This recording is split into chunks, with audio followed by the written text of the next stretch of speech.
Wala bandiraɓe fulɓe jam wali e mon kala pulloɗo woni soppulo ardoyima jam wali e ma magi ziar ñeb ola todo mi segi dores wala bandiraɓe fulɓe oɗo kadi hande mi yiya on tan mi wattamo on présenté ɗum woni Ratibo donc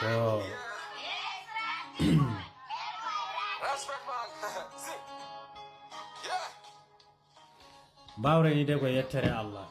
mais garmi haalde ko sehel makko kala gonɗo sehel Ratiboy ko sehel soppulo ardo ɗum woni o men musidɗo ko yette mbalojo noon vraiment ko yettere Allah mais noon malwana yette jawojo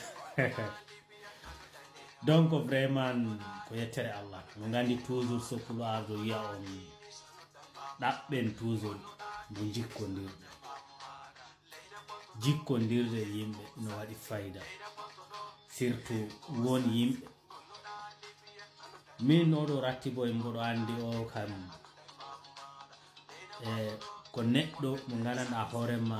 jokkirta neɗɗo sababu nde intérêt non min mi wawa mbo ɗum setano ɗum addi hande kadi kala mbo Ratiboy holli kam mi jaggambo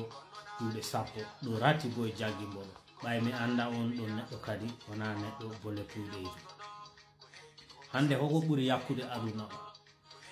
yimɓe falsoji kewɗi ino ɓattoma tawa woodi ko ɓe paala e ma neɗɗo kala mo garɗo e ma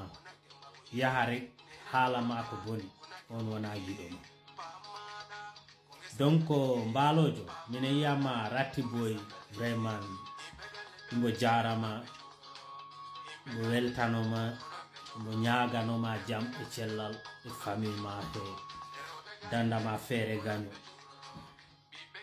aɗa andi min mboɗo jogui sehlaɓe miñirawa kadi ko gendarmerie mbo jogui sehlaɓe min tere somi yewtidi e maɓɓe ko ɗum mbiyammi omen manam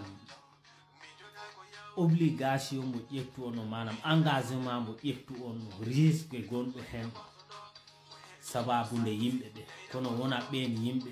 majeure partie anda valeur mon ɗum fof ɓuuri kam hen musde ɓay so a yii kafuji ino mbaɗe dennaboji ino mbaɗa fouralji etc ono mbaɗa ambiance ji mon ko sababu nde ɓeɗo ɓay so sécurité ala e leydi ɗum wawa won donc ɓe mbawa ɓe yobde ɗum addi vraiment mboɗo ñaganoma jam e cellal ya Allah danduma probléme e golle ma hen Allah surma hen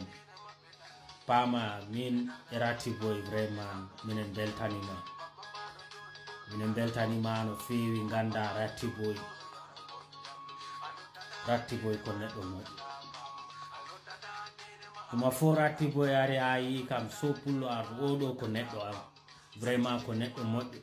wallahi mboɗo andi ko ɗum woodi donc yo won tawa hakkudeji men tawana intérêt won hen ko dow ɓerɗe laaɓɗe koko Allah waɗi andi hunde foof ko Allah watta donc vraiment a weltanama son o ko an jeeyi waɗama lancé nan mbo yalta taw mais vraiment ganda vraiment minen beltanima te minen ñaganoma jam ɗum noon Ratiboy a weltanama ane mbalojo foof on calminama